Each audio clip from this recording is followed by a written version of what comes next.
नमस्कार, मैं हूं जयश्री नागदा और आप देख रहे हैं सीबीसी न्यूज राजस्थान का वागड़ पोस्ट। इसमें है वो सारी खबरें जो आपके लिए जानना जरूरी है। तो आइए एक नजर डालते हैं आज की हेडलाइंस पर। धम्बोला के भूपेश का एल्बम लॉन्च, 2 शॉर्ट फिल्में भी बनाई। कलेक्टर का लोकल फॉर वोकल की थीम पर स्थानीय मार्केट पर फोकस करने का निर्णय।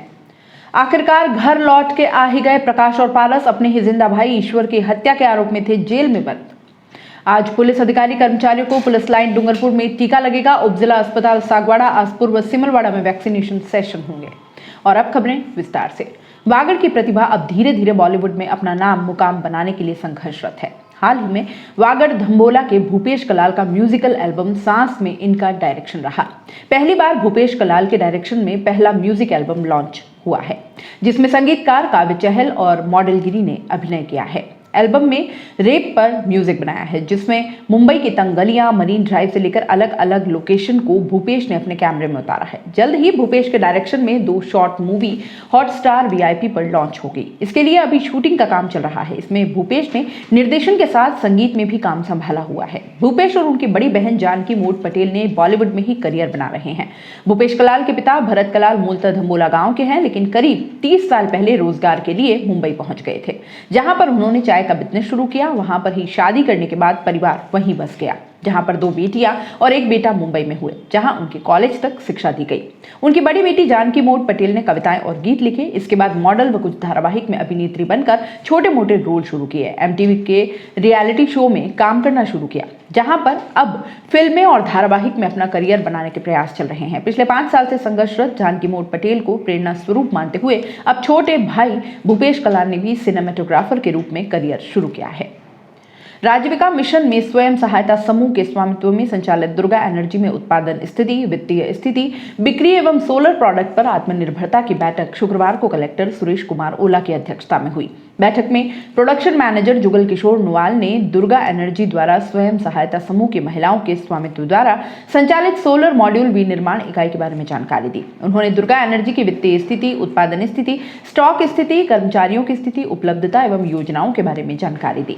बैठक में आईआईटी मुंबई के चेतन सोलंकी ने दुर्गा एनर्जी के उत्पादन की जानकारी देते हुए कोरोना लॉकडाउन में आई गिरावट के बारे में बताया। कलेक्टर ओला ने कहा कि किसी भी कंपनी का प्रोडक्ट तैयार करने से पहले ऑर्डर लिया जाए। बड़ी कंपनियों एवं बड़े दुकानदारों के साथ छोटी कंपनियों व दुकानदारों से संपर्क स्थापित कर बिक्री के लिए कुछ उत्पादक सामग्री दिए जाने के निर्देश दिए। साथ ही उन्होंने कहा कि लोगों को ब्लॉक स्तर पर भी गांवों में प्रेरित करते हुए मार्केटिंग करने को कहा। पूर्व में किए गए टर्नओवर की सराहना करते हुए लोकल फॉर वोकल पर फोकस करने की बात कही। उन्होंने दूसरी कंपनियों द्वारा की जाने वाली मार्केटिंग, बिक्री के बारे में जानकारी लेते हुए स्थानीय उत्पादों उपयोग करने के लिए प्रेरित करने के निर्देश दिए।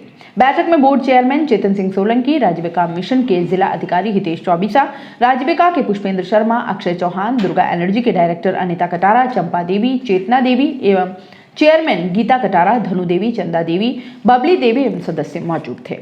और यहाँ रुकेंगे एक छोटे से ब्रेक के लिए। ब्रेक के बाद जल्द हाजिर होंगे।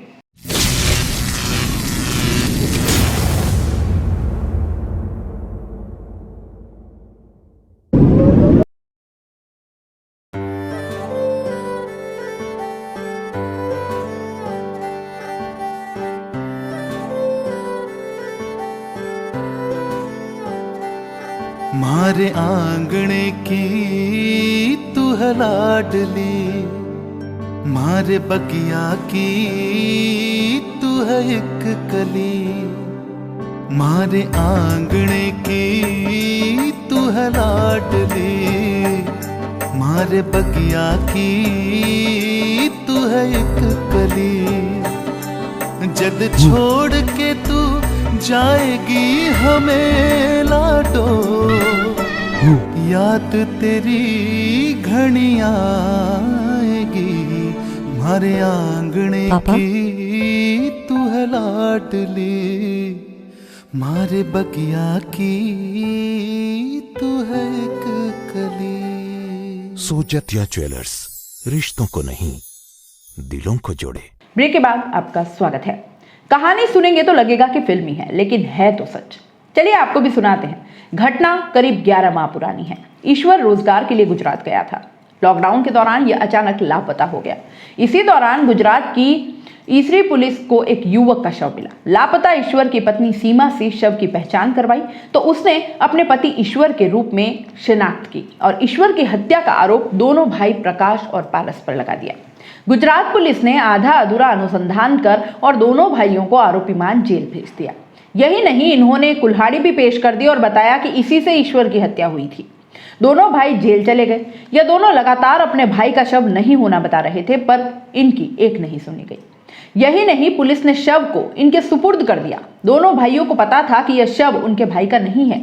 ऐसे में दाह संस्कार करने के बजाय इसे दफनाया गया। अब आया कहानी में ट्विस्ट। ये दोनों अपने जिस भाई ईश्वर की हत्या के आरोप में जेल गए थे, वो ईश्वर जीवित था और जुलाई 2020 में अपने घर लौट आया। लेकिन तब तक ईश्वर की पत्नी सीमा ने नाता विवाह कर लिया। साल 2020 में मिले बेगुनाह दर्द व काफी प्रयासों के बाद साल 2021 की शुरुआत इस परिवार के लिए बड़ी राहत लेकर आया। दरअसल वकील ने खरपेड़ा गांव के लोगों को मोडासा बुलाया। यहां से करीब 10 लोग गाड़ी लेकर रवाना हुए। तब तक इनको पता नहीं था कि क्यों बुलाया गया है। यहां से ये रवाना हुए, कोर्ट में दस्तावेज पेश करने पर जमानत पर रिहा करने के आदेश किए। इसकी जानकारी जैसे ही जेल में बंद दोनों भाइयों को लगी तो उनकी खुशी का ठिकाना नहीं रहा। गांव आकर परिजनों से मिले तो दोनों तरफ आंखों में आंसू थे। प्रकाश की पत्नी हकरी कहती है कि बहुत मुश्किल समय था, रोजी रोटी की समस्या थी, हर एक दिन इनके घर आने का इंतजार किया। लेकिन फिलहाल खरपेड़ा गांव निवासी ईश्वर मनाथ की तथाकथित हत्या मामले में उसके 2 भाई पिछले 10 माह से जेल में बंद थे। इसका बड़ा भाई प्रकाश और छोटा भाई पारस आखिरकार जेल से बाहर आ ही गए। इनको देखकर पूरे परिवार की आंखों से आंसू छलक उठे। इनके गांव आने की सूचना पर ग्रामीण भी इनसे मिलने पहुंचे गए। इस मामले में पुलिस ने प्रथम दृष्टया मान लिया कि यह ईश्वर है, लेकिन यह पता नहीं चला कि दफन जिसको किया था वो शव किसका है।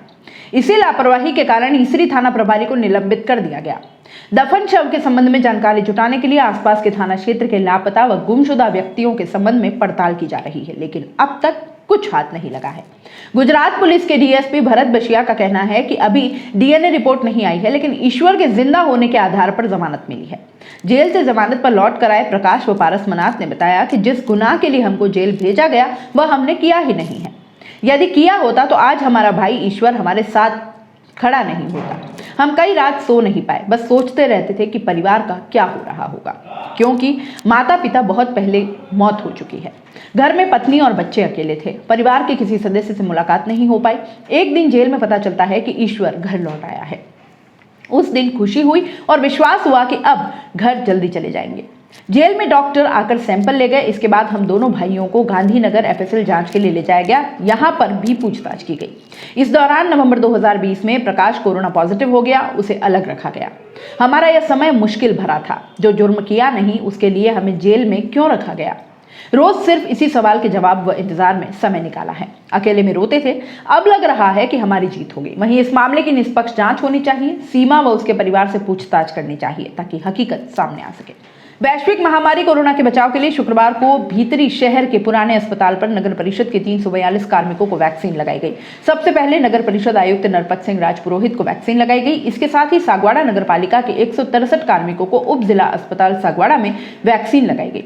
दोनों स्थानों पर कुल 505 कार्मिकों को वैक्सीन लगाई गई। वैक्सीन के बाद किसी भी कार्मिक में साइड इफेक्ट्स नजर नहीं आए हैं।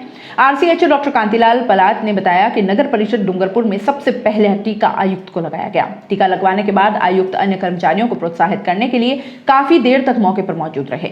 नगर परिषद आयुक्त ने बताया कि टीकाकरण में नगर परिषद के कार्मिकों ने बेझिझक होकर टीके लगवाए और सभी का स्वास्थ्य उत्तम रहा। टीकाकरण में टीम परिषद के अधिकारी, कर्मचारी और सफाई कर्मचारी शामिल थे।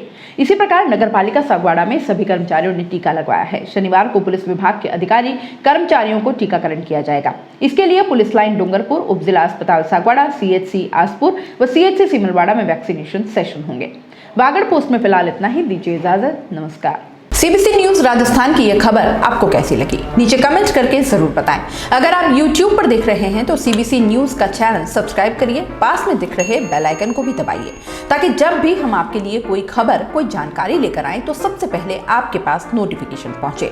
अगर आप Facebook पर देख रहे हैं तो सीबीसी न्यूज का पेज लाइक करिए। अगर आप Instagram पर देख रहे हैं तो आप हमें फॉलो कर सकते हैं।